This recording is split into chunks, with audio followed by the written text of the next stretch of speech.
Kami bersyukur kami punya Tuhan yang hidup, yang mengasihi kami dulu, sekarang, bahkan sampai selama-lamanya. Kasih-Mu tidak pernah berubah. Hari ini kami ada sebagaimana kami ada pun karena pekerjaan yang besar yang Tuhan nyatakan bagi kami. Terima kasih untuk segala sesuatu yang Tuhan izinkan terjadi bagi kami. Atas semuanya kami boleh melihat bagaimana karya Tuhan itu bekerja dengan luar biasa. Tuhan, kami bersyukur, dan hari ini Tuhan kami ada di tempat ini. Kami perlu Tuhan, kami butuh kuasa-Mu dalam menghadapi dunia yang tidak menentu, semakin sulit, semakin sukar. Tapi satu hal yang kami percaya bahwa janji-Mu, Engkau tidak pernah meninggalkan kami. Bapa yang baik, Engkau hadir di tempat ini. Lawat kami melalui firman-Mu. Firman-Mu menerangi hati kami, membuka pikiran kami, memperbaharui iman kami untuk tetap yakin dan kuat bahwa Engkau adalah Tuhan dan Juru Selamat kami. Siapapun kami yang ada di tempat ini, kami rindu mengalami berkat Tuhan.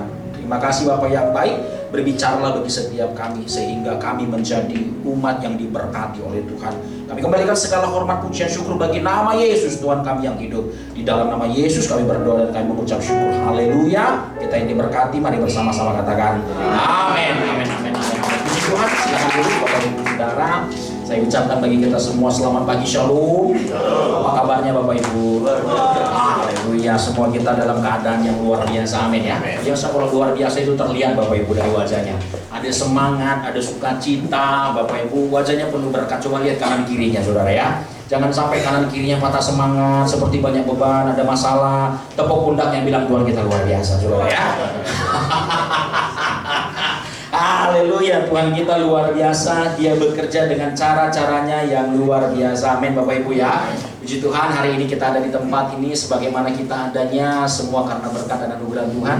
Dan pagi hari ini saya mengucapkan terima kasih kepada Bapak Ibu Gembala seluruh jemaat gereja Tuhan di tempat ini. Senang sekali boleh beribadah dan melayani Tuhan bersama-sama dengan Bapak Ibu Saudara. Saudara, sama-sama pagi ini kita akan belajar firman Tuhan. Adapun hal penting yang ingin saya sampaikan untuk kita adalah tentang bagaimana kita membangun iman kita agar tetap kuat. Oleh sebab itu tema yang hendak saya sampaikan adalah memperkuat iman, Bapak Ibu. Memperkuat iman. Bapak Ibu Saudara, saya mau sampaikan kepada kita bahwa iman itu bukanlah sesuatu yang sekali kita miliki lalu akan tetap kuat selamanya. Sama seperti tubuh, seperti kehidupan kita yang butuh makan, Bapak Ibu, agar kita bisa bertumbuh menjadi lebih kuat, demikian juga iman. Iman itu perlu dirawat, iman itu perlu dipelihara agar iman bertumbuh dan menjadi kuat. Sesuatu yang kuat pasti tidak tergoyahkan. Apapun yang hadir menerpa kehidupannya, sesuatu yang kuat pasti tidak akan tergoyahkan. Oleh sebab itu Bapak Ibu Saudara, hari ini kita akan sama-sama belajar tentang bagaimana kita memperkuat iman kita. Saudara, kita buka Alkitab kita dalam 1 Samuel pasal 30 ayat yang ke-6. Bapak Ibu boleh buka Alkitabnya. Dalam 1 Samuel pasal 30 ayat yang ke-6. Nah, di depan saya sudah tuliskan, Bapak Ibu boleh perhatikan baik. Saya akan bacakan untuk kita semua. Dengar baik, firman Tuhan berkata demikian. Dan Daud sangat terjepit. Perhatikan. Dan Daud sangat terjepit karena rakyat mengatakan hendak melempari Daud dengan batu. Seluruh rakyat itu telah pedih hatinya. Kenapa? Karena masing-masing anaknya laki-laki dan perempuan. Tetapi Daud menguatkan kepercayaannya kepada Tuhan Allahnya. Perhatikan kalimat yang terakhir. Tetapi Daud menguatkan kepercayaannya kepada Tuhan Allahnya. Bapak Ibu Saudara, ayat yang kita baca ini dilatar belakangi sebuah peristiwa yang besar. Saya sampaikan untuk kita semua. Saudara, Daud itu, kita tahu sama-sama siapa Daud. Daud adalah seorang yang berkenan di hati Tuhan. Bapak Ibu, Daud menjadi seorang pelarian. Kenapa dia menjadi seorang pelarian? Saudara, dia diburu oleh Saul, raja pertama Israel. Yang membuat Daud diburu oleh Saul untuk dibunuh adalah karena Daud, karena Daud berhasil mencuri perhatian banyak umat, banyak rakyat. Maka firman Tuhan bilang, Saul mendapatkan pujian beribu-ribu, tetapi Daud berlaksa-laksa. Saudara yang dikasihi oleh Tuhan, muncul sebuah kecemburuan yang besar dalam kehidupan Saul, sehingga ada keinginan untuk membunuh Daud. Daud pada akhirnya lari meninggalkan Saul dan Israel. Saudara, dia lari ke satu kota namanya Ziklag. Ziklag itu adalah satu daerah yang ada di Filistin. Filistin itu adalah musuh tradisionalnya orang Israel. Satu ketika Raja Filistin namanya Akis, Raja Akis, Bapak Ibu, ingin menyerang Israel, lalu mengajak Daud bersama-sama dengan dia untuk menyerang Israel. Tetapi waktu Daud bersama-sama dengan Raja Akis, orang-orang yang bersama dengan Raja Akis itu akhirnya berpikir, oh jangan-jangan nanti di tengah jalan Daud berubah hatinya. Karena kenapa? Itu adalah negerinya. Jangan sampai nanti dia justru serang balik kita. Lalu Raja Akis menangkap ini dan hatinya berubah. Lalu memulangkan Daud supaya mencegah terjadi sesuatu hal yang buruk pada negerinya. Lalu Daud dipulangkan bersama dengan 600 orang yang bersama dengan dia. Saudara, waktu Daud dipulangkan 3 hari perjalanan sampai dia di Ziklag. Pada ayat yang ke-6 kita dapat melihat bahwa orang-orang yang bersama dengan Daud dan Daud itu sendiri melihat Ziklag itu hancur luluh lantak. Kenapa? Karena Amalek datang menyerangnya. Anak-anak mereka, perempuan dan laki-laki, istri mereka semuanya ditawan, dibawa oleh orang-orang Amalek. Negeri kota itu hancur luluh lantak. Melihat keadaan itu Bapak Ibu, kita melihat bagaimana reaksi dari mereka. Ada sebuah kepedihan hati, kesedihan yang besar yang menimpa kehidupan mereka melihat situasi yang berat itu terjadi. Bapak Ibu, namun kita bisa melihat reaksi yang berbeda dari Daud. Mereka sama-sama menghadapi persoalan yang sama. Mereka sama-sama menghadapi situasi yang berat. Namun kita melihat bahwa ada 2 reaksi yang berbeda. 600 orang yang bersama-sama dengan Daud sakit hati, pedih hatinya, mereka kecewa, bahkan menyalahkan Daud dan hendak melempar Daud sampai mati. Namun Daud berbeda reaksinya. Pada ayat yang terakhir, saudara, kita bisa melihat bahwa tetapi Daud menguatkan kepercayaannya kepada Tuhan Allahnya. Daud memilih untuk menguatkan kepercayaannya kepada Tuhan Allahnya. Saudara yang dikasih oleh Tuhan, maka kita belajar dari Daud tentang bagaimana kita harus meresponi segala sesuatu. Apapun yang terjadi dalam kehidupan kita, Bapak Ibu, saya mau sampaikan adalah mari memilih untuk terus memperkuat iman kita.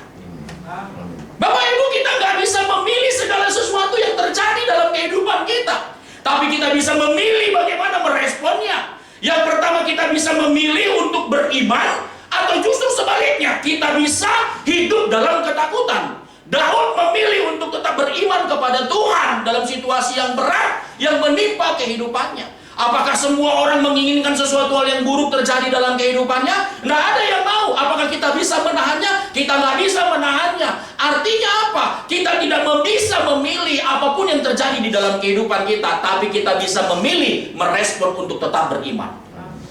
Bapak Ibu Saudara yang dikasihi oleh Tuhan, iman itu adalah memilih untuk percaya kepada Tuhan bahwa Dia adalah Tuhan yang baik dalam segala situasi. Walaupun situasi yang buruk terjadi di dalam kehidupan kita, itu beriman Bapak Ibu. Beriman adalah tetap memilih untuk percaya kepada Tuhan, yakin kepada Tuhan bahwa Dia adalah Tuhan yang baik dalam segala situasi walaupun situasi itu buruk.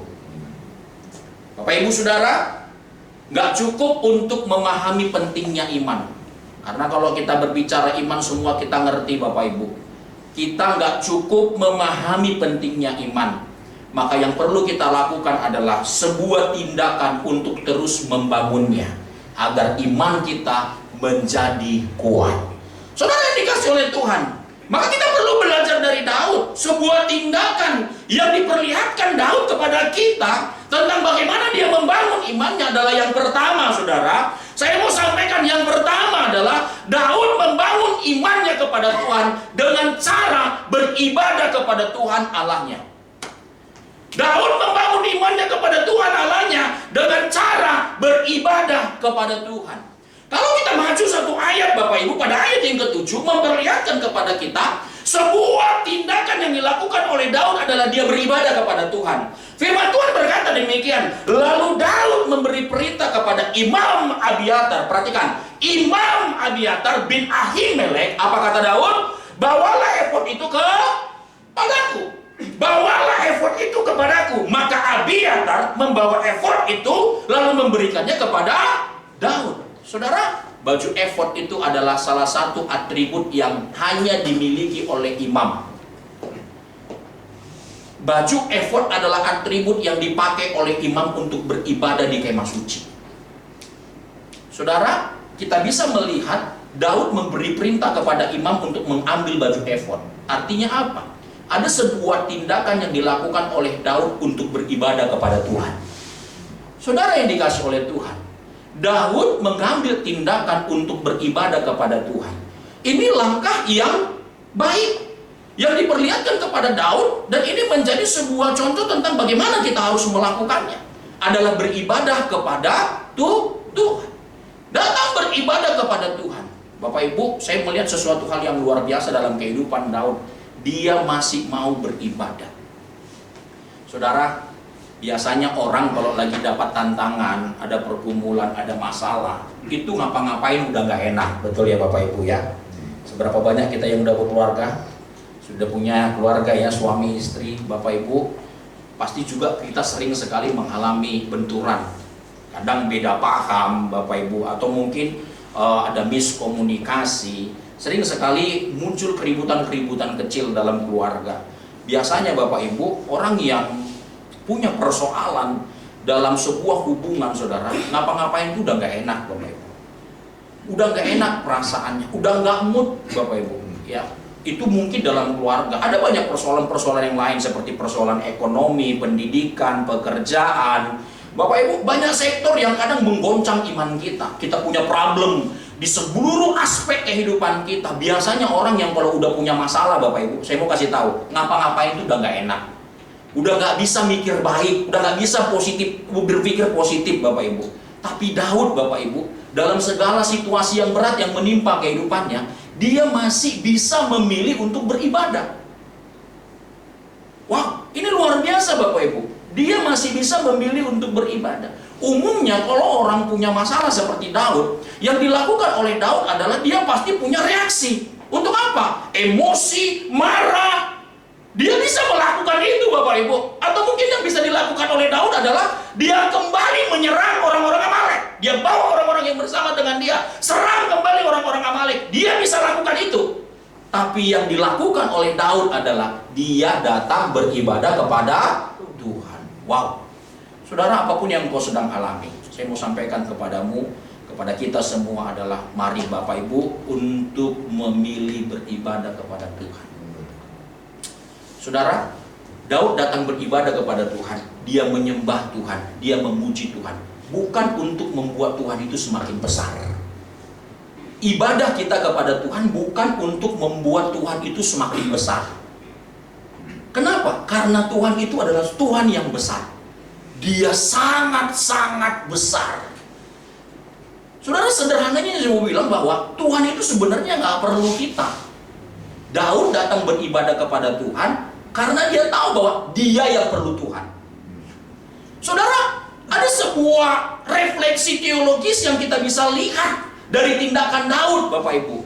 Maksud saya begini, bahwa dia punya problem yang besar, tapi dia tidak mengizinkan problem itu menguasai kehidupannya. Dia gak fokus sama masalah yang besar itu. Kenapa? Karena dia tahu ada Tuhan yang lebih besar. Wah. Dia datang beribadah kepada Tuhan karena dia tahu bahwa Tuhan itu lebih besar dari masalahnya. Maka fokus Daud adalah Tuhan yang besar. Hari ini saudara, saya mau sampaikan kepadamu, kalau kita punya masalah yang besar, jangan pernah fokus pada masalahmu. Kenapa? Karena kita punya Tuhan yang besar. Amin. Tuhan kita yang besar sanggup melakukan perkara-perkara yang besar dalam kehidupan kita.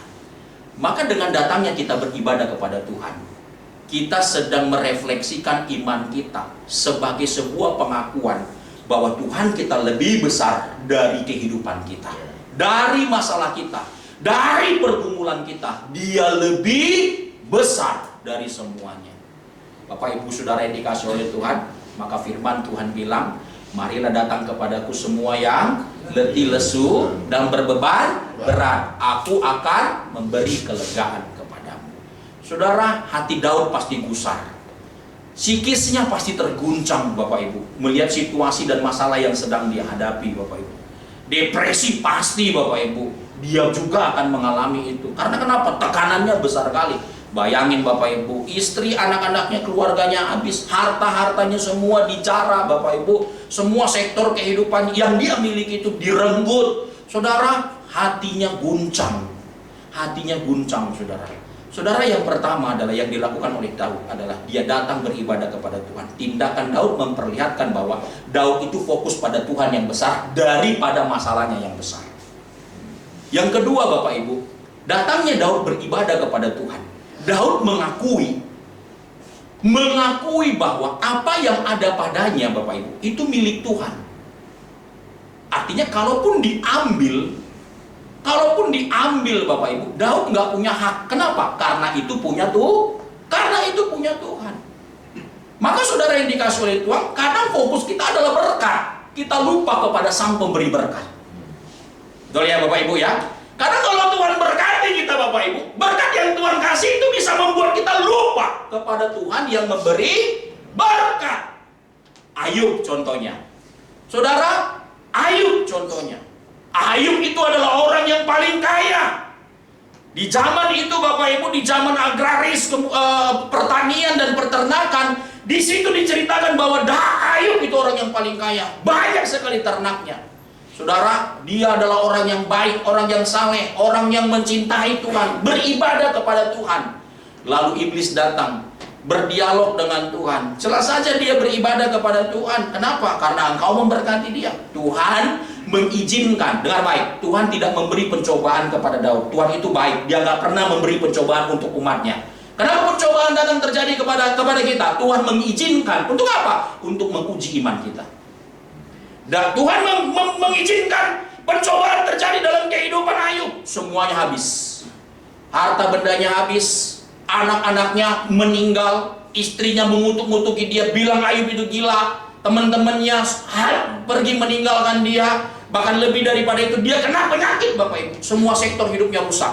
Ekonominya hancur, keluarganya rusak. Kena kesehatannya kesehatannya menyerang kehidupannya, sosialnya juga, teman-teman, sahabatnya pergi meninggalkan dia. Bapak Ibu, kalau kita ada di posisi Ayub, mungkin kita bisa gila. Berat sekali. Tapi Ayub menyadari bahwa apa yang ada padanya itu milik Tuhan. Dia nggak mengizinkan sesuatu yang ada padanya itu mengubah hatinya untuk tetap yakin kepada Tuhan. Firman Tuhan bilang, Ayub 1 ayat 21, Tuhan yang memberi, Tuhan yang mengambil. Perhatikan kalimat terakhir, terpujilah nama Tuhan. Artinya apa? Ayub mengucap syukur. Dia beribadah kepada Tuhan. Artinya dengan beribadah kepada Tuhan, kita mengakui bahwa semua yang ada pada kita itu berkat. Jangan sampai berkat menutup mata kita, hati kita kepada Sang Pemberi berkat. Saudara yang dikasih oleh Tuhan, apapun yang engkau punya, jangan sampai itu mengubah hatimu untuk percaya sama Tuhan.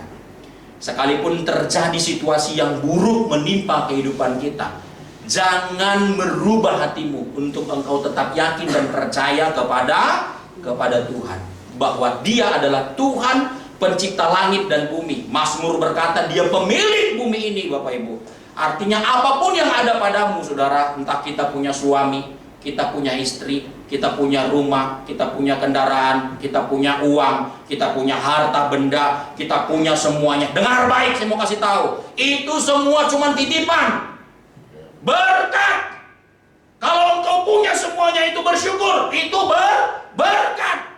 Jangan sampai berkat Tuhan itu menutup mata hati kita dan mengubah kita untuk lupa kepada Sang Pemberi berkat. Dia adalah Tuhan yang tetap baik, bukan karena keadaannya, karena memang Dia Tuhan yang baik Bapak Ibu, di segala keadaan. Oleh sebab itu Bapak Ibu Saudara, Daud mengambil sebuah tindakan yang besar. Dia membangun imannya dengan beribadah kepada Tuhan. Dengan beribadah kepada Tuhan, dia tahu bahwa Tuhan lebih besar dari masalahnya. Dengan beribadah kepada Tuhan, bahwa dia tahu apa yang dia punya itu milik Tuhan, itu berkat dari Tuhan, dan tidak mengubah hatinya untuk tetap yakin dan percaya kepada Tuhan. Tuhan itu adalah Tuhan yang baik.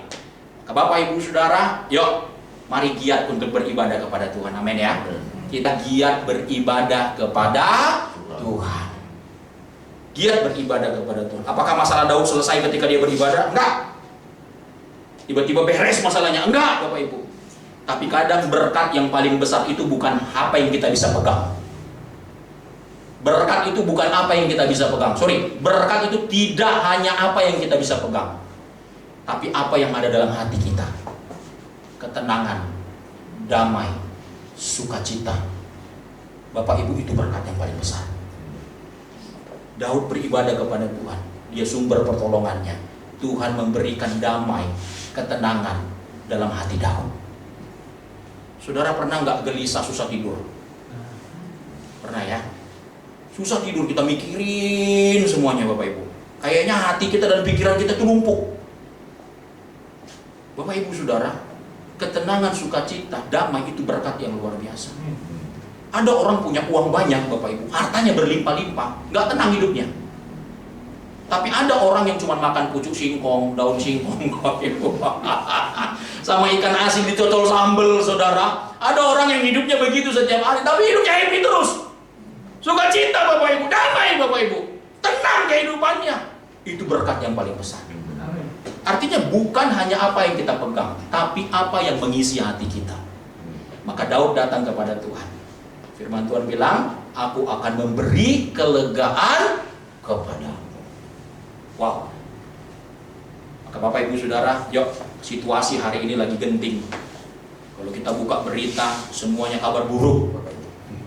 Kita buka TV, demo terjadi di mana-mana, geopolitik, bangsa-bangsa bangkit melawan bangsa, perang terjadi di mana-mana. Inflasi, harga semua sudah naik, mahal-mahal Bapak Ibu Saudara, ekonomi guncang. Kita buka berita Bapak Ibu Saudara, bencana alam terjadi di mana-mana, ya, ada banjir di mana-mana. Kita buka media sosial, bencana alam terjadi di mana-mana, gempa di mana-mana, banjir di mana-mana. Saudara, semuanya kabar buruk. Kita buka dompet Bapak Ibu, cuma satu yang kering, dompet Bapak Ibu. Waktu kita buka dompet, itu pun kabar buruk sudah.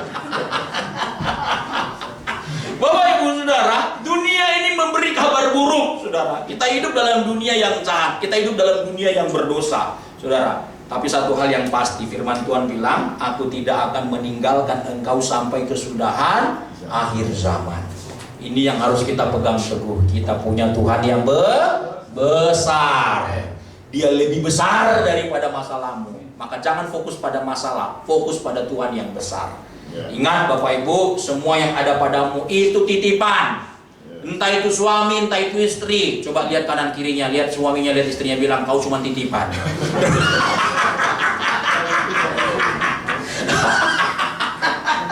Tapi bilang jangan buru-buru pergi.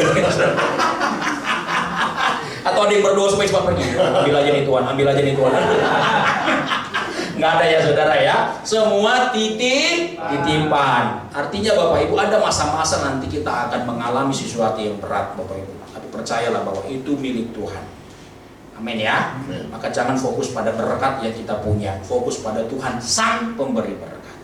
Saudara, ini yang pertama yang dilakukan oleh Daud. Yang kedua Bapak Ibu yang dilakukan oleh Daud adalah, Bapak Ibu, ibadah yang sejati itu dimulai ketika kita membawa Tuhan ke dalam pekerjaan kita, membawa Tuhan dalam keluarga kita, dan seluruh kehidupan kita. Maka apapun sektor kehidupan kita, dimanapun kita ada, libatkan Tuhan. Libatkan Tuhan Bapak Ibu.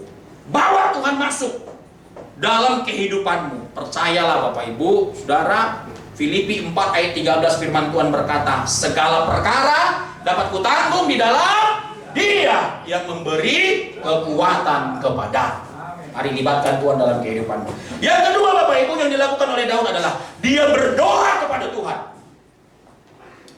Reaksi Daud yang kedua, kita bisa melihat satu sikap yang hebat. Selain dia beribadah kepada Tuhan, dia berdoa kepada Tuhan. Perhatikan Bapak Ibu, kita maju satu ayat. Dari ayat yang ke-7 kita maju satu ayat ke ayat yang ke-8. Saya mencatat demikian, firman Tuhan mencatat demikian. Kemudian bertanyalah Daud kepada Tuhan. Perhatikan, bertanyalah Daud kepada Tuhan. Katanya, haruskah aku mengejar gerombolan itu? Akankah dapat mereka kususul? Dan ia berfirman kepadanya, kejarlah, sebab sesungguhnya engkau akan dapat menyusul mereka dan melepaskan para tawanan. Bapak Ibu, tindakan yang dilakukan oleh Daud pada ayat yang ke-8 memperlihatkan kepada kita bahwa dia bertanya sama Tuhan. Saudara, ini persoalan yang remeh-temeh sebenarnya. Tapi ini memiliki efek yang besar dalam kehidupan Daud. Bertanya sama Tuhan. Dan Tuhan menjawab, kejarlah sebab engkau akan dapat menyusulnya. Saudara, sekali lagi bahwa orang yang dikuasai oleh persoalan, biasanya dia akan merespon cepat, bertindak cepat. Mungkin yang dilakukan oleh Daud harusnya dia kejar tanpa bertanya. Kenapa? Karena dia mengalami situasi yang berat itu. Tapi dia masih sempat nanya. Kalau Tuhan jawab enggak, saudara, artinya kalau Tuhan jawab enggak, pun Daud memilih untuk diam. Karena kenapa? Karena itu kata Tuhan. Enggak. Tapi Tuhan bilang kejar. Daud bertanya sama Tuhan. Saudara, banyak harusnya yang membuat Daud itu mampu mengalahkan Amalek. Kenapa? Daud itu orang yang terlatih. Kualifikasi kehidupannya, dia kalau melamar kerjaan cepat keterima, Bapak Ibu. Cepat keterima. Saudara, dia punya pengalaman yang hebat. Bayangkan di padang rumput dia cuma menggembalakan 2-3 ekor domba. Bapak Ibu, dia jaga dombanya, dia rawat dombanya, dia pelihara dombanya. Tanggung jawabnya besar, kesetiaannya luar biasa, komitmennya hebat, Bapak Ibu. Kita bisa melihat karakter Daud itu, wah, jempolnya luar biasa. Saudara yang dikasih oleh Tuhan, firman Tuhan bilang 1 Samuel 17 ayat 37, beruang singa datang menerkam domba-dombanya. Daud berlari, dia tarik cambuk singa-singa itu, dia buka mulutnya, dia lepaskan domba-dombanya. Artinya apa, Bapak Ibu? Kita bisa melihat bagaimana Daud itu luar biasa menjaga domba-dombanya. Saudara yang dikasih oleh Tuhan, Goliat datang memporak-porandakan Israel, Daud tampil. Bahkan semua mata tertuju kepada Daud, meragukan Daud, tapi Daud tampil. Bapak Ibu Saudara, Tuhan yang menolong Daud di padang rumput, Tuhan juga yang menolong Daud ketika dia melawan Goliat. Hanya dengan sekali pengalian Goliat jatuh. Semua orang takut sama Goliat, tapi Daud berani menghadapi Goliat, Bapak Ibu. Dia menang. Maka Bapak Ibu Saudara, Daud mendapat puji-pujian berlaksa-laksa dari semua orang. Saudara, Daud juga memiliki banyak keahlian dalam kehidupannya, saudara. Artinya bahwa dia punya orang-orang yang bersama-sama dengan dia, tentara-tentara yang hebat bersama-sama dengan dia, 600 orang, Bapak Ibu, bersama-sama dengan dia. Artinya apa? Dia punya kekuatan untuk bertindak sendiri, mengejar orang-orang Amalek dan merebut apa yang diambil daripadanya. Tapi Daud rendah hati. Bapak Ibu Saudara, saya mau bilang, doa itu perlu rendah hati. Kadang Bapak Ibu Saudara, kalau kita berdoa sama Tuhan, kita itu masih suka ngatur Tuhan, komplain sama Tuhan. Kenapa? Karena kita merasa bahwa kita ini tuannya Tuhan.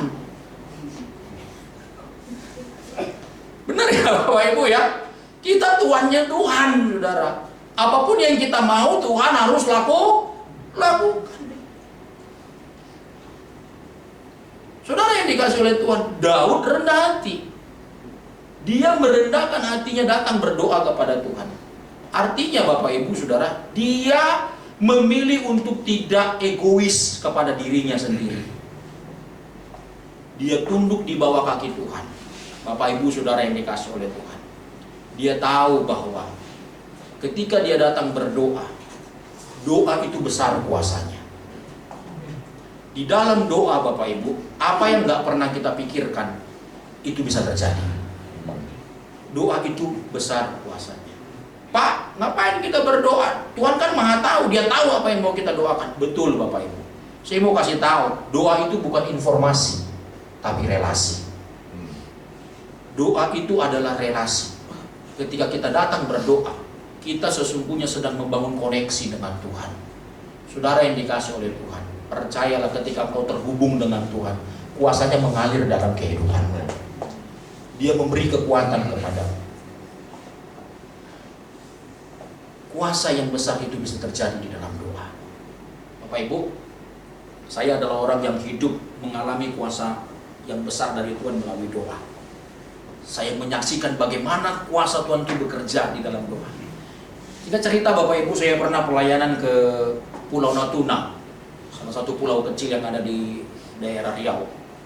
Saudara, saya diutus ke sana, ada satu pertambangan besar di sana, jadi di sana itu tidak ada persekutuan, tidak ada gereja, tidak ada persekutuan untuk orang-orang Kristen. Lalu saya diutus ke sana untuk saya melayani. Saya berangkat dari Halim, saya naik pesawat kecil, saudara. Sesampainya saya di sana, saya disambut oleh salah satu ibu. Bapak Ibu Saudara, saya ditempatkan di satu mes. Mes itu adalah tempat tinggal karyawan-karyawan yang bekerja di sana. Banyak karyawannya itu ternyata adalah pendatang-pendatang dari luar Pulau Natuna. Banyak yang dari Jakarta, saudara. Jadi mereka naik pesawat 2 minggu di sana, lalu sip-sipan diganti Bapak Ibu. Begitu terus. Saudara, singkat cerita, malam hari saya pelayanan. Saya melayani jemaat-jemaat yang ada di sana, jemaat-jemaat Kristen yang ada di sana. Lalu saya bersalaman dengan satu orang ibu, Bapak Ibu. Ibu ini juga salah satu pengurus dari persekutuan mereka. Saya bersalaman, waktu saya bersalaman Bapak Ibu, di hati saya itu jelas berbicara bahwa ibu ini punya pergumulan. Dan jelas pergumulannya itu adalah dia rindu punya anak. Itu berbicara dalam hati saya. Tapi saya pikir ini semua perasaan. Perasaan saya saja. Artinya saya tidak fokus pada suara itu. Saya anggap lalu Bapak Ibu. Saya pelayanan, selesai saya khotbah, saya altar call Bapak Ibu. Ibu ini maju ke depan. Ibu ini maju ke depan. Mengkonfirmasi dalam hati saya tadi bahwa betul ibu ini punya masalah. Saudara, waktu saya mau doakan, saya tanya ibu ini, Bu, punya masalah apa? Pak, saya sudah 15 tahun menikah dan sampai hari ini belum punya anak. Kami rindu punya anak, katanya begitu. Waktu saya tahu Bapak Ibu kerinduannya, langsung tersentak hati saya bahwa ini di awal tadi Tuhan udah konfirmasi Bapak Ibu. Cuman saya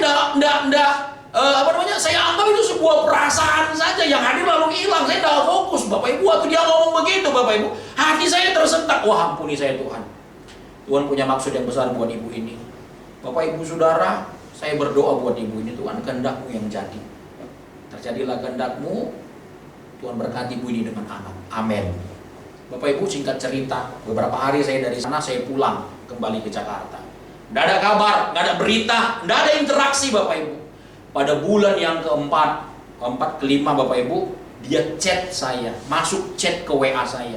Saya tahu itu nomornya yang saya save. Yang membuat saya bingung adalah kita nggak pernah komunikasi dan nggak pernah interaksi. Tiba-tiba dia chat saya Bapak Ibu. Saya penasaran, saya buka chatnya. Waktu saya buka Bapak Ibu chatnya, dia tulis begini. Shalom Bapak Pendeta. Puji Tuhan, terima kasih untuk semua hamba-hamba Tuhan yang sudah mendoakan saya. Saya mau kasih tahu kabar gembira bahwa saya sekarang sedang hamil, katanya gitu. Mendengar dia hamil, saya senang. Saya ceritakan ini kemana-mana Bapak Ibu. Sampai semua teman-teman saya bingung. Dia yang hamil, kenapa kau yang senang?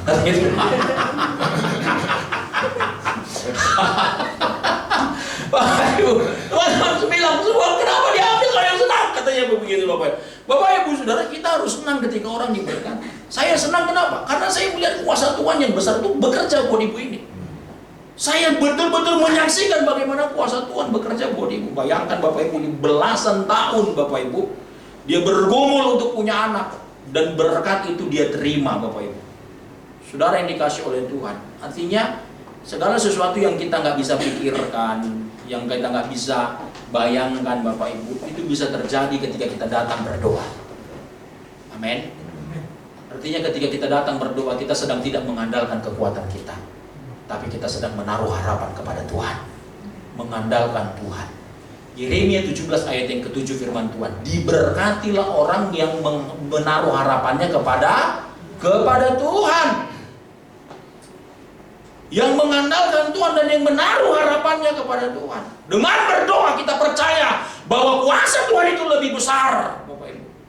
dan kuasa Tuhan itu bisa terjadi. Maka Bapak Ibu Saudara, Daud datang berdoa. Saudara, saya orang yang mengalami kuasa yang besar dari Tuhan di dalam doa. Bapak Ibu, sebelum saya melayani Tuhan belasan tahun yang lalu, saya adalah orang yang jahat. Saya berasal dari Medan. Bapak Ibu tahu Medan, kalau dibuka di map Bapak Ibu, itu ada satu pulau Sumatera Utara, itu sebelah Israel Selatan. Nah, kami tetanggaan. Saudara, saya orang yang jahat. Saya bandel banget Bapak Ibu. Sampai mamaku itu ambil kakak dari lemari, itu mau dihapus namaku Bapak Ibu. Saking jahatnya Bapak Ibu, saking bandelnya Bapak Ibu, citra keluarga itu jelek gara-gara saya. Bapak Ibu Saudara, saya orang yang jahat. Karena kejahatan saya di Medan itu Bapak Ibu, membuat saya akhirnya harus lari meninggalkan Medan. Di hati saya ada satu kota itu Pekanbaru. Yang membuat saya ngotot pergi ke sana adalah karena saya punya keluarga di sana. Saya punya tulang Bapak Ibu. Tulang ini kalau dipahami oleh kita itu paman. Pokoknya mama saya Bapak Ibu. Orang Batak bilang tulang. Saudara, di sana saya punya tulang. Dia itu pendeta. Dia hamba Tuhan, dia menggembalakan jemaat GBI di Pekanbaru, Riau. Saudara, saya ngotot pergi ke sana. Karena memang udah nggak ada tempat buat saya untuk saya memilih pergi harus kemana. Saudara, saya bilang sama mama aku mau pergi ke Pekanbaru. Mama aku bilang, enggak, udah cukup aku yang kau buat malu, jangan sampai tulangmu malu gara-gara kau. Gitu katanya. Saudara, mamaku nggak kasih, tapi aku ngotot. Mamaku nggak kasih, nggak ada uang untuk transport aku pergi ke sana. Aku punya handphone waktu itu Nokia 2300, kalau masih ingat atau pernah punya Bapak Ibu, berarti kita hidup sejaman. Saudara, aku punya handphone Nokia 2300, layarnya masih bunyinya titit gitu saudara ya. Itu kujual saudara. Kujual itu handphonenya, dapat uangnya Bapak Ibu. Itu kujadikan tiket untuk naik bus. Saudara, dan lebihnya itu aku rela nggak makan, yang penting aku bisa merokok. Ku beli rokok banyak Bapak Ibu, karena aku suka merokok. Apapun ku isap Bapak Ibu. Yang penting mulut berasa. Knalpot kalau bisa disam-disam Bersingkat cerita Bapak Ibu, saya udah gak punya bekal apa-apa. Saya cuman ada nomor, saya tulis di kertas, nomor tulang saya ini kalau sampai saya di terminal saya telepon dia. Saya nggak tahu itu aktif apa enggak, cuman itu nomornya Bapak Ibu. Saya pegang. Sampai saya di Riau Bapak Ibu, saya pinjam handphone orang untuk telepon. Tulang, puji Tuhan masuk, tulang, aku udah sampai di terminal ini. Tolong dijemput. Saudara, aku dijemput sama anaknya. Anaknya hamba Tuhan juga Bapak Ibu. Dia waktu itu baru lulus dari sekolah Alkitab yang ada di Malang. Jadi saya dijemput. Bapak Ibu, saya nggak tahu membahasakan ini, mungkin terdengar sangat lebay. Tapi waktu kulihat dia, aku seperti melihat kemuliaan Tuhan. Sekarang aku baru ngerti bahwa ya itu panggilan Tuhan buat saya, saudara. Saudara, saya dibonceng naik motor. Waktu dibonceng naik motor, itu rokok semua yang ada di saku kubuang. Kubuang, Bapak Ibu. Hatiku ngomong, mulut ngomong bahwa jangan dibuang, tapi hati mendorong untuk membuangnya. Waktu kubuang Bapak Ibu, tahu gini lebih bagus beli makanan aja nih begitu. Kalau akhirnya dibuang Bapak Ibu, tanpa sepengetahuan dia, kubuang di jalan. Saya sampai di rumahnya Bapak Ibu. Waktu aku sampai di rumahnya, kulihatlah, oh Tuhan tolong, keluar dari kandang singa masuk kandang buaya. Kenapa? Di sana itu tidak seperti yang saya bayangkan. Kalau di Medan itu masih kota metropolitan yang kedua selain Jakarta Bapak Ibu, kota besar. Kalau di sana kiri kanan sawit semua, mentok sawit semua. Artinya apa? Saya di hutan tinggalnya, saudara. Itu di sana juga listrik ganti-gantian, masih pakai genset. Oh Tuhan tolong Bapak Ibu, saudara, saya tinggal di sana. Udah gak ada pilihan buat saya, uang udah gak ada, tempat juga saya nggak tahu mau harus pergi kemana. Selain memang harus memilih untuk tetap di situ. Bayangkan Bapak itu, pendeta itu kerjaannya ngapain? Berdoa, beribadah, berdoa, beribadah. Itu yang dilakukan. Tiap pagi berdoa, beribadah. Ke rumah jemaat mereka komsel. Kalau di sana namanya ibadah keluarga Bapak Ibu. Jadi mereka dijadwal itu ada ibadah keluarga, mereka datang melayani pakai lampu semprong petromak ya Bapak Ibu. Kita pergi naik itu Bapak Ibu. Dan saya harus ikut Bapak Ibu. Walaupun saya nggak ngerti melakukannya itu karena apa Bapak Ibu. Saya ikut karena itu yang mereka lakukan setiap hari. Mereka berdoa, saya berdoa. Mereka berpuasa, saya berpuasa. Bapak Ibu, saya lakukan itu tanpa saya mengerti kenapa harus melakukannya. Singkat cerita, saya lakukan itu selama 1 tahun. Bapak Ibu, akhirnya menjadi sebuah habit, kebiasaan. Dan tanpa saya sadari, apa yang saya lakukan mengubah hidup saya, Bapak Ibu. Saya jadi orang yang berubah. Tulangku bilang begini, kau udah 1 tahun di sini. Kulihat kau banyak perubahan. Sekarang kau maunya gimana? Kau mau pulang ke rumahmu ke Medan, atau kau mau kerja, atau mau bagaimana? Bapak Ibu, refleks saya ngomong, saya bilang sama tulangku, tulang, aku mau kayak tulang. Aku mau jadi pendeta. Tapi jadi aku angkat bisa putus, Bapak Ibu Saudara. Aku mau kayak tulang, aku mau jadi pendeta. Tulangku bilang begini, kalau kau mau jadi pendeta, kau harus sekolah, mana ada pendeta yang bodoh. Ada gitu Bapak Ibu. Wah. Orang Batak kalau ngomong Bapak Ibu agak kencang-kencang, tapi percayalah hatinya Hello Kitty. Badan aja kayak rainbow Bapak Ibu, hatinya Hello Kitty. Saudara, dia bilang kamu harus sekolah. Waktu itu saya cuma tamatan SMP. Saya sempat masuk STM. Bapak Ibu kelas 2 saya putus karena pergaulan yang buruk. Jadi tamatan terakhir saya cuma SMP. Umur saya waktu itu 21 tahun. Jadi waktu dia bilang saya harus sekolah, saya mikir berarti saya masuk SMA. SMA umur 21. Waduh, Bapak Ibu saya bergumul. Saya sekolah tulang. Iya, harus sekolah. Kenapa? Karena nggak ada pendeta yang bodoh, dan pendeta nggak boleh bodoh. Katanya gitu Bapak Ibu. Bapak Ibu Saudara, akhirnya saya memilih untuk sekolah. Saya dibawa ke Seminari Bethel Petamburan, Jakarta. Di Seminari Bethel itu ada 3 unit. Satu SMTK, satu sekolah SP, itu sekolah perlengkapan untuk pelayanan Bapak Ibu. Cuma 1 tahun. Yang kedua ada SMTK namanya, Sekolah Menengah Teologi. Itu sederajat dengan SMA. SMTK ini dibawa ke Menak, ya, SMA tapi belajar Alkitab, belajar teologi Bapak Ibu, 3 tahun. Dan selanjutnya ada sarjana pendidikan di situ. Saya ambil yang SMTK-nya. Waktu aku dibawa kirim ke sana Bapak Ibu, sampai aku di Jakarta Saudara, kulihatlah temanku kiri kanan masih imut-imut, lucu-lucu Bapak Ibu. Anak SMA umurnya biasa berapa umumnya? 15 ya, 15, 16 Bapak Ibu. Bayangkan mereka masih muda belia. Bapak Ibu saya udah tua, berkaca, berkumis, berjenggot. Sampai di kelas itu saya dipanggil pena tua Bapak. Kenapa? Bukan karena hikmatnya, tapi karena umur yang paling tua di sekolah itu Saudara. 3 tahun saya harus lalui di sekolah itu Bapak Ibu. Saya bayar harga di sekolah itu. Karena memang saya mau belajar Bapak Ibu. Saya mau belajar, itu tempat pembentukan saya. Saudara, aku telepon mamaku, aku sekolah Alkitab. Berharap maksudnya dia kasih sesuatu kayak apa, kayak dikirim kayak. Dia meragukan saya Bapak Ibu. Karena memang jahatnya saya dulu Saudara. Dia nggak percaya juga Bapak saya mengalami perubahan. Walaupun memang sudah ada kabar ke dia bahwa saya itu sudah berubah dan mau sekolah Alkitab. Cuman dia bilang, ya baguslah, puji Tuhan, tetap semangat ya, katanya gitu Saudara. Waktu dibilang begitu Bapak Ibu Saudara, aku matikan telepon. Bapak Ibu ku bilang, Tuhan yang panggil aku, pasti Tuhan bertanggung jawab sama aku. Matikan telepon. Habis mati telepon, kaki gemetar. Bapak Ibu, 3 tahun selesai.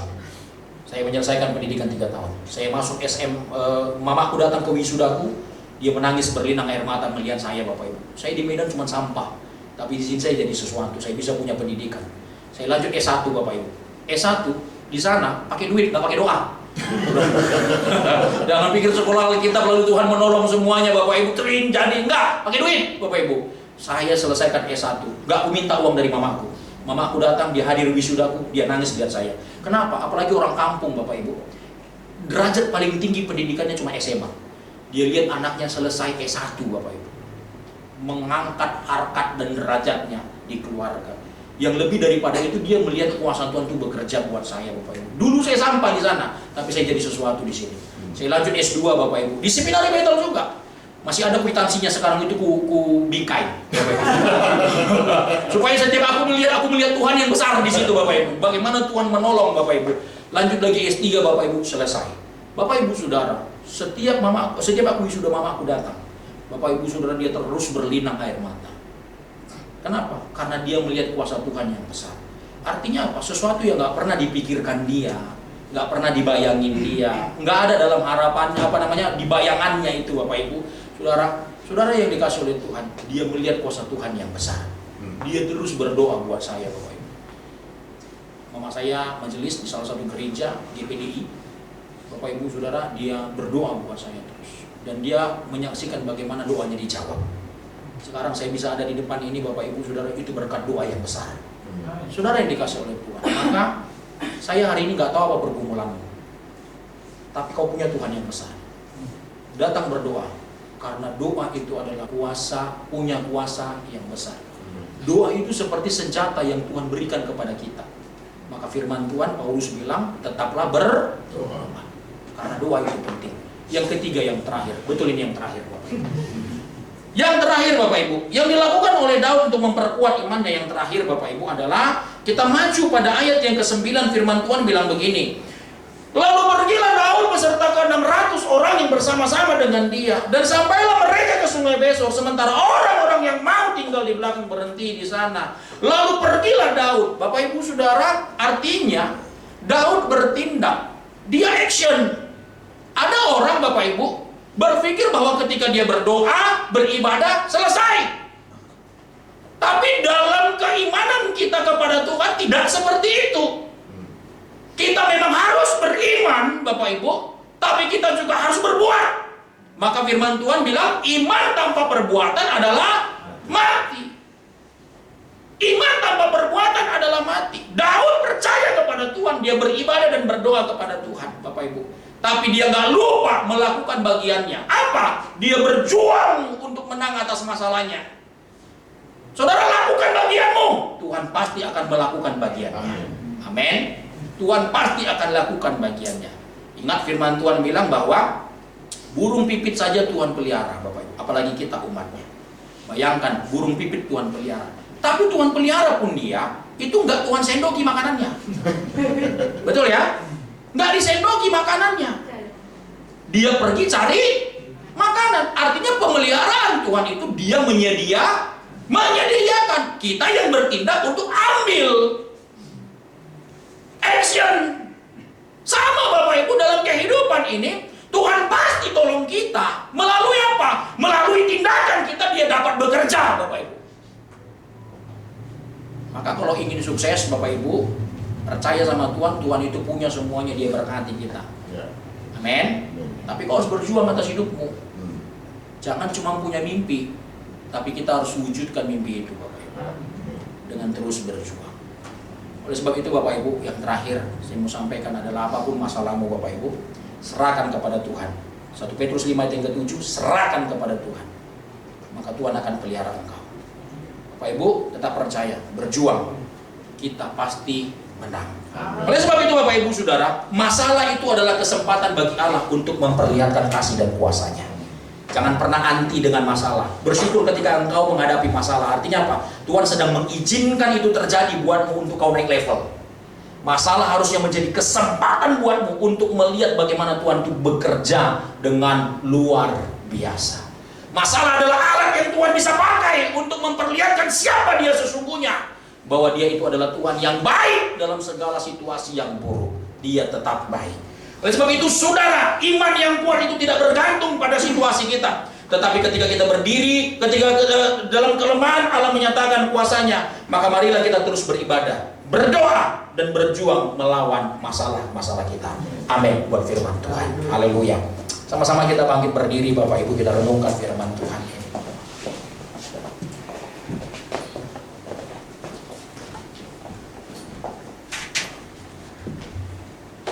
Haleluya. Kami mengucap syukur Tuhan yang baik. Satu hal yang membuat kami harusnya tidak lupa bahwa kami punya Tuhan yang besar, lebih besar dari apapun yang kami punya. Kami miliki lebih besar dari hidup kami. Tuhan, kadang situasi-situasi yang besar, buruk terjadi dalam hidup kami membuat lupa dan menutup mata hati kami. Ampuni kami Tuhan. Terima kasih. Haleluya. Oh, aku punya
bagaimana setiap permasalahan yang ada Tuhan, Yes. maka kami mau tertuju sama Tuhan. Kami mau menyaksikan kemurahan, kedahsyatan Tuhan yang boleh ada Tuhan. Terima kasih buat siang hari ini. Kau dahsyat, kau luar biasa. Terpujilah nama Tuhan Allah kami kekal selamanya. Haleluya, haleluya. Sama-sama kita katakan amin, amin. Yuk silakan duduk dulu sebentar. Pak Henry, makasih banyak Hendrik ya, makasih banyak atas waktunya, atas firman-Nya yang sungguh luar biasa. Yang mengingatkan kita bahwa kita punya Tuhan yang besar. Amin. Ya, kalau dulu masa lalunya begitu jahat ya Pak katanya ya. Sampai Tuhan ubahkan luar biasa. Saya percaya kalau Tuhan sanggup ubahkan Pak Hendrik, kita juga pasti bisa Tuhan ubahkan. Amin. Amin. Nah, Bapak tahu nggak istrinya Ayub itu? Itu orang Sumatera Utara juga. Oh gitu? Bapak mesti tahu nih S2 nih. Jangan tetangga lagi. Kenapa Pak saya bisa ngomong gitu Pak? Iya. So waktu dia mau mainin Ayub, dia bilang begini, kutuki alam dan matilah kau. Yang saya kesimpulan mau istrinya Ayub itu orang Batak juga sebenarnya. Ya kan ada di Alkitab kan Pak. Iya, Ya kan, kutuki alammu dan matilah kau. Iya, jadi luar biasa orang Batak itu ada dari sejak lampau juga ternyata. Ya, memang hari-hari ini fokus kita sama Tuhan. Amin. Masalah kita nggak bisa hindari, masalah Yes. ada di depan kita. Yes. Ya, kayak tadi Daud, ya cerita itu memang luar biasa. Dia itu tertekan, ya Pak ya, tertekan. Bukan hanya istri dan anaknya aja yang dibawa. Itu dia akan dilempari batu sebenarnya. Rakyat marah, Daud kurang ajar ya, istilahnya kayak gitu. Mana sekarang anak kita nih dibawa semua, itu ketekan. Ngomong masalah gini, yang masalah bukan lu aja, gue juga masalah, kata Daud. Ya, anak istri juga dibawa, tapi semua pada hantam ke dia. Tapi memang itu luar biasa Daud. Ya, intinya adalah berdoa, tanya Tuhan. Yes. Kalau Tuhan udah jawab, udah saya bilang selesai. Ya, nah seringkali kan kita nggak mau doa, kita pakai kekuatan kita. Ya. Apalagi nanya Tuhan, aduh kadang-kadang kita bilang apa Tuhan bisa jawab, apa Tuhan bisa, nah itu salah.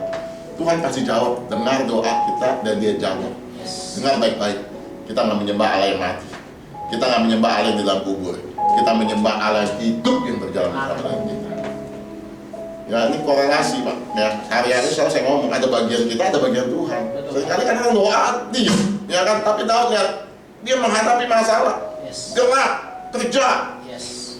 ya kan bukannya habis doa udah ya udahlah, yang penting udah doa tenang aja kan, ntar Tuhan balikin doa anak istri. Nggak ada, bagian kita kejar, ya kan, susun strategi. Saya percaya bukan sekedar kejar, susun strategi. Kamu gini ya gini, nanti kamu ini, nanti begitu kita ketemu kamu putar misalnya, kita nggak tahu, tapi Daud susun strategi. Yes. Ada bagian yang ini, dengar baik-baik. Waktu engkau berdoa, waktu engkau tanya Tuhan, waktu engkau percaya sama Tuhan dan engkau kerjakan bagian, dengar itu sesuatu yang dahsyat yang terjadi. Yes. Yang dunia akan tercengang-cengang yang melihat itu semua. Dengar. Yes. Ya makanya yuk kita bikin keseimbangan. Ya berdoa bagian kita serahkan segalanya kepada Tuhan dan ingat ada bagian kita yang sudah kerjakan. Yes. Waktu itu jalan beriringan itu dahsyat, itu luar biasa. Amin. Ya, yuk hari-hari ini hanya lihat pandang Tuhan. Masalah kita nggak tahu ke depan bagaimana keadaan yang usah cerita tuh ya keadaan. Ya kita udah tahu dengan jelas keadaan gimana. Masalah di depan. Cuma hanya orang-orang yang berharap dan percaya sama Tuhan yang akan keluar lebih daripada pemenang. Amin. Ya, ini kisah ini sebenarnya korelasi sama apa pengintai Mas sebenarnya. Ya, sama 10 pengintai, 12 pengintai, 10 dan 2. Saya juga pas lagi merenungkan lagi itu luar biasa memang. Dia bilang begini kata 10. Setelah mengintai hasilnya baik, dia bilang. Ya, oh subur tanahnya. Ini hasilnya. Coba kalau nanti sudah baca, dikatakan gini. Namun, ada kata namun ini. Sehingga kita bilang, saya percaya Tuhan, saya percaya Yesus dahsyat, saya percaya Dia sanggup. Namun, nah itu. Namunnya apa? Yang negatif yang kita nggak percaya. Ada suku yang besar, ada orang-orang enak. Bahkan dia bilang apa? Kita kayak belalang ya. Musuhnya aja belum bilang dia kayak belalang. Dia yang udah cap, dia kayak belalang. Ngeri. Kita ini kayak belalang di hadapan mereka. Dia bilang, udah mendingan balik aja ke Mesir. Lihat. Udah janji Tuhan di depan mata, udah dilihat. Cuma karena dia fokus sama masalah tadi kan Pak. Yes. Fokusnya sama masalah, fokusnya sama orang-orang enak, sama orang-orang kuat, sama kota-kota berkubu. Fokusnya di situ. Yes. Maka dia berkesimpulan apa? Kita nggak bisa masuk. Dan ingat 10 orang dia ngomong, bukannya 1-2 orang. 10 orang itu jauh lebih banyak dari Yosua dan Kaleb. Nggak mungkin, udah balik aja ke Mesir, balik, udah. Ini udah impossible mission punya. Nggak mungkin ini, nggak mungkin. Kita balik. Lihat, bayangin begini. Cuman ada 2 orang, Yosua dan Kaleb. Enggak. Lihat masalah yang sama. Yosua Kaleb, apa waktu dia mengintai matanya merem? Enggak. Dia lihat orang Amalek, orang enak yang ada, suku-suku enak yang ada. Dia lihat sama kota-kota yang terkubu. Dia lihat semuanya, sama 10 orang lihat. Tapi hasilnya beda. Yes. Dia bilang, enggak, kita pasti masuk. Karena Tuhan yang sudah janji. Dengar, Tuhan sudah janji memberkati kita. Amin. Dia janji menyertai kita. Itu nggak akan pernah meleset. Waktu kau percaya itu, kejar itu, lihat Tuhan menyertai hidup itu. Kata Yosua, enggak, kita pasti masuk. Karena Tuhan sudah janjikan. Dan saya baru dapat lagi kata-kata yang mengerikan. Dia bilang begini. Dia katakan begini. Kamu nih yang bilang tadi nggak bisa masuk, engkau nggak akan masuk. Gara-gara itu Tuhan putar 40 tahun. Dan ada adanya, anak-anakmu menanggungnya. Hanya karena bapak yang nggak percaya, anak-anak menanggung. Ya gimana nggak menanggung? 40 tahun tuh anak di padang gurun.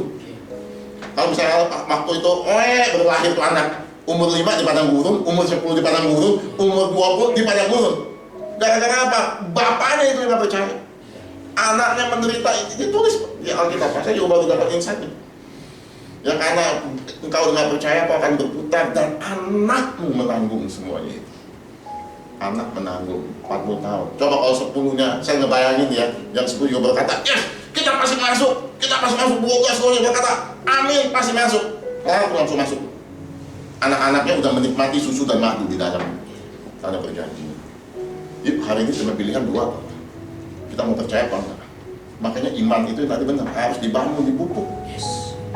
Iman nggak dipupuk, kena goncang das, mulai roboh lagi, ya kan? Tagihan datang, mulai geming lagi, ya. Mulai tertepanin lagi, geming lagi. Baca berita, gentar lagi. Iman tuh mesti dibangun, diperkuat. Diperkuatnya apa? Kita menyembah Tuhan. Kita berdoa sama Tuhan. Kita baca firman Tuhan. Dibangun, dibentuk tuh iman.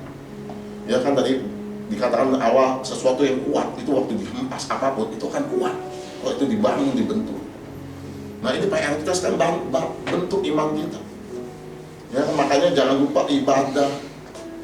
Ya kita ada komsel di sini, kita saling share, saling menguatkan. Ya tumbuh sebagai benar-benar satu pribadi yang kuat. Kita nggak tahu sekali lagi sekarang goncangannya di depan seperti apa, kita nggak tahu. Ya kita sih selalu berdoa, Tuhan jangan ada goncangan. Ya dong pasti, masa kita doa ini kita mau nggak ada goncangan. Tapi kalau memang goncangan harus terjadi, ya terjadilah. Tapi kita tetap kuat di dalam Tuhan. Kita tetap punya iman yang kokoh. Kita nggak lihat masalah yang ada, kita lihat Tuhan. Kita punya Tuhan yang besar, jauh lebih besar daripada masalah yang ada. Mungkin sudah pikirnya, enggak lah, saya lagi nggak ada masalah Pak, oke-oke aja. Ya kan, krisis uang saya masih banyak Pak. Ya kan baru bensin 17.000, 27.000 aja saya minum. Ya kan, kita masih dia mah minum misalnya, bagi duitnya banyak loh. Tapi memang baik-baik saudara, kita nggak ada yang berani berkata bahwa kita kuat. Ya, kita jangan berkata, wah saya masih kuat, saya masih bisa, saya masih hebat. Enggak ada yang bisa bilang gitu. Ya, hanya orang-orang yang mengandalkan Tuhan yang akan kuat, yang benar-benar teguh berdiri dalam satu kerajaan yang tidak tergoncangkan. Ingat firman Tuhan, sekali lagi aku akan menggoncangkan langit dan bumi, dan segala yang dapat kugoncangkan aku akan goncangkan, supaya tinggal tetap kerajaan yang tidak tergoncangkan. Ekonomi akan digoncang, politik akan digoncang, keamanan akan digoncang, stabilitas semua akan digoncang, supaya hanya tinggal tetap orang-orang yang tetap percaya, yang pegang sama janji Tuhan, yang akan berdiri di atas kerajaan yang tidak tergoncangkan. Haleluya, haleluya. Sekali lagi terima kasih banyak Pak buat pelayanannya. Kita terus berjuang, maju terus untuk terus menyelesaikan amanat agung Tuhan Yesus sampai Tuhan Yesus datang menjemput kita. Haleluya. Yuk kita akan akhiri firman Tuhan. Saya undang kita bangkit berdiri. Oh, rabasyakandaya, rabasyakandaya, rabaya, rabaya, rabasyakandaya. Yuk kita proklamasikan bahwa kita punya Tuhan yang besar. Kita bukan orang-orang yang lemah. Ingat, Tuhan sudah janji. Kita jangan mau jadi 10 pengintai. Kita mau seperti Daud yang berkata, dia mengejar, dia bertanya sama Tuhan, dia beribadah, dia berdoa sama Tuhan, dia tanya sama Tuhan, dan dia bisa rebut semuanya itu. Dengar baik-baik, bukan seberapa besar masalahmu hari-hari ini, tapi seberapa kau percaya sama Tuhan, itu yang akan menentukan kemenangan dalam hidupmu. Masalah boleh besar, masalah sebesar apapun, waktu kau sungguh-sungguh cari wajah Tuhan, engkau akan melihat kemenangan yang luar biasa yang Allah berikan buat setiap hidup kita. Biar kita boleh mempunyai hati seperti Daud, hati yang sungguh-sungguh sama Tuhan. Kita juga boleh mempunyai hati seperti Kaleb, yang Alkitab berkata Kaleb mempunyai hati yang beda. Kaleb mempunyai jiwa yang lain karena dia percaya sama Tuhan. Dengar hari-hari ini, apakah Tuhan menemukan itu dalam setiap hati kita? Apakah dia berkata, aku menemukan orang-orang yang berhati lain, orang-orang yang teguh, orang-orang yang percaya. Biar itu kedapatan dalam setiap kehidupan kita pribadi, lepas pribadi. Kita bukan jadi orang yang cengeng, kita bukan menjadi orang yang pesimis, kita bukan menjadi orang yang kalah sama keadaan. Tapi hari ini bangkit bergerak, lihat kuasa Tuhan menyertai hidup kita. Kita nggak dikalahkan, kita nggak dipilih Tuhan untuk dikalahkan, tapi janji Tuhan dia akan memberikan kita menjadi pemenang. Bahkan bukan sekadar pemenang, lebih daripada pemenang. Itu janji Tuhan buat setiap dari kita. Bagian kita, mana yang kau percaya, mana yang kau akan ambil. Kalau saya akan ambil. Saya lebih percaya sama Tuhan, janji Tuhan. Saya nggak mau lihat masalah apapun. Saya nggak percaya sama masalah apapun. Yang saya percaya, Yesus sanggup membuat masalah menjadi tidak ada. Yesus sanggup membuat kita menang atas setiap masalah yang ada. Oh, rabasyandaya, rabaya, rabasyakandaya, rabaya, rabaya. Aku punya Tuhan yang besar. Aminkan itu dalam hidupmu. Oh yes, yes. Tetapi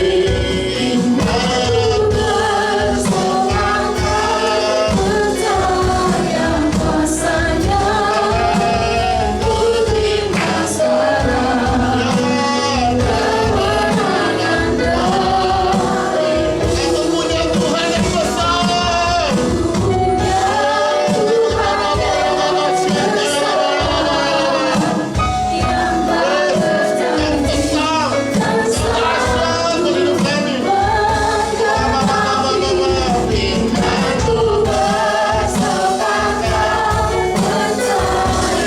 kuasanya putri masalah kemenangan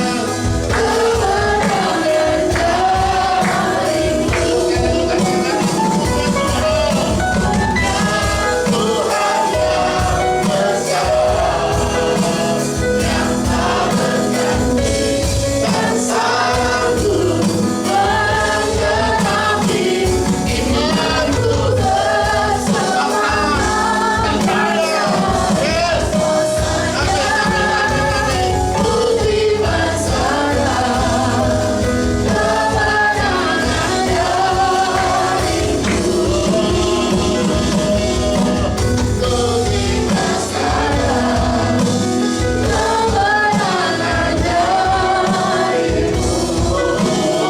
dariku putri masalah kemenangan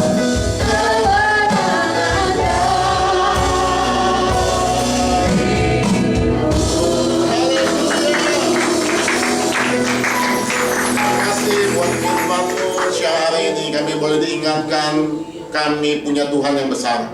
Masalah boleh ada, tapi bersama dengan Tuhan kami cakap menanggung segala perkara. Kami akan melihat kemenangan-kemenangan yang luar biasa di hari-hari ini, Tuhan Yesus. Biar mata kami tertuju sama Tuhan, hidup kami terarah sama Tuhan. Kami nggak dialihkan pandangan kami kepada masalah. Kami serahkan setiap masalah kami serahkan setiap pergumulan kami ke dalam tangan Tuhan. Hati kami mengucap syukur, hati kami tertuju sama Tuhan, mata kami tertuju kepada setiap rencana dan panggilan Tuhan dalam hidup kami. Dan kami menyaksikan betapa besar dan dahsyatnya Allah yang kami sembah di dalam nama Yesus Kristus Tuhan. Tuhan, Kau berkati hamba-Mu Pak Hendrik Tuhan. Oh Rabba Syakanda ya Rabba pakai hamba-Mu ini lebih lagi Tuhan. Kau berkati Tuhan Yesus, dimanapun hamba-Mu melayani, tangan Kau menyertai Tuhan. Bertajam lebih lagi Tuhan, pakai lebih dahsyat, lebih heran lagi Tuhan. Berkati seluruh keluarga besar yang ada Tuhan. Biar seluruh keluarga besar memuliakan nama Tuhan. Terima kasih Tuhan, bungkus senantiasa dengan kuasa darah Yesus Tuhan. Sertai dalam setiap keluar masuknya Tuhan. Engkau yang menjaga hamba-Mu ini Bapa. Terima kasih Bapa ini dan setiap kami semua Tuhan. Kami boleh mendengar firman Tuhan, biar firman itu nggak kembali dengan sia-sia. Kami berdoa firman itu tertanam, berakar, bertumbuh, dan berbuah-buah di dalam nama Yesus Tuhan. Sehingga itu boleh mengubah setiap hidup kami Tuhan. Hari lepas hari deh, kami mengalami perubahan Tuhan. Kami berjumpa dengan Tuhan every single day Tuhan. Kami boleh berjumpa dengan Tuhan, menikmati kasih Tuhan, menikmati semua kemurahan Tuhan. Terima kasih Tuhan Yesus, terima kasih berkati buat worship leader, singer, pemain musik Tuhan, multimedia, soundman yang sudah melayani, berkati mereka semua juga berlimpah-limpah Tuhan Yesus. Apa yang kami kerjakan Tuhan, biar Engkau sempurnakan Tuhan. Biar kami boleh sungguh-sungguh lebih lagi mengasihi Tuhan sepanjang hidup kami Tuhan. Kami memuliakan nama Tuhan. Terima kasih Bapak, terima kasih buat hari yang luar biasa ini Bapak. Kami bersuka cita karena Engkau berjalan bersama dengan kami. Sementara kami berpisah, sertai kami tiba pada tujuan kami masing-masing. Dan kami boleh siap memberikan persembahan. Yuk kita angkat amplop kita. Oh Rabba Syakanda ya Rabba ya Rabba ya Rabba. Bapak, kami angkat amplop kami Tuhan sebagai kolektor persembahan yang akan kami berikan. Sucikan kuduskan persembahan ini Tuhan. Kami percaya waktu kami menabur dengan sukacita, kami akan menuai apa yang menjadi bagian kami Tuhan. Terima kasih Tuhan Yesus, sucikan kuduskan untuk layak dipakai bagi pekerjaan kerajaan Tuhan. Sementara kami berpisah, sertai dan kami siap untuk terima berkat daripada Allah Bapa di surga. Yuk kita angkat udangan kita. Oh Rabba Syakanda kanda ya Rabba ya Rabba ya Rabba ya Rabba Syakanda ya Rabba, kekasih-kekasih Allah pulang. Terimalah berkat kasih sukacita damai sejahtera daripada Allah Bapa di nama yang tunggal mengasihi kita Yesus Kristus Tuhan, dalam suatu hiburan yang manis Roh Kudus menyertai kita mulai hari ini sampai kita datang Yesus akan menjemput dari awan-awan yang bermain, bahkan sampai selama-lamanya. Kita yang percaya dan berkat sama-sama katakan amin. Selamat